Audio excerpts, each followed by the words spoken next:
మంచి కార్యక్రమం రూపొందింది. పార్వతీపురం మన్యం జిల్లా కొమరాడ మండలంలో సిపిఎం పార్టీ ఆధ్వర్యంలో నిరసన కార్యక్రమం నిర్వహించారు. కేరళ మాజీ ముఖ్యమంత్రి పినరయి విజయన్పై ఈడీ దాడులను తీవ్రంగా ఖండిస్తూ కేంద్ర ప్రభుత్వ వైఖరిని విమర్శించారు. ఈ చర్యలు కక్ష సాధింపు చర్యలే అని నాయకులు ఆరోపించారు. ప్రజాస్వామ్యానికి విఘాతం కలిగించేలా దాడులు జరుగుతున్నాయని, అన్ని వర్గాల సమస్యలపై పోరాడుతున్న నాయకులపై ఒత్తిడి తగదని పేర్కొన్నారు. ఈ కార్యక్రమంలో సిపిఎం జిల్లా నాయకులు వాకాడ ఇందిర, కొల్లి సాంబమూర్తి తదితరులు పాల్గొన్నారు.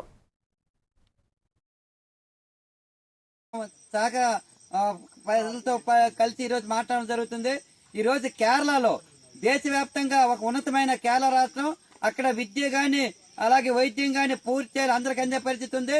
గిరిజనులు, దళితులు, వ్యవసాయ కూలీలు అన్ని వర్గాల ప్రజలకైనా ఈ రోజు కేరళ ప్రభుత్వం ఆదర్శంగా ఉన్న సందర్భంలో ఈ రోజు మాజీ ముఖ్యమంత్రి పినరయి విజయన్ పైన కేంద్ర ప్రభుత్వం కక్ష సాధింపు చర్యల భాగంగా ఈడీ దాడులు చేయడం చాలా అన్యాయం తెలియజేస్తున్నాం.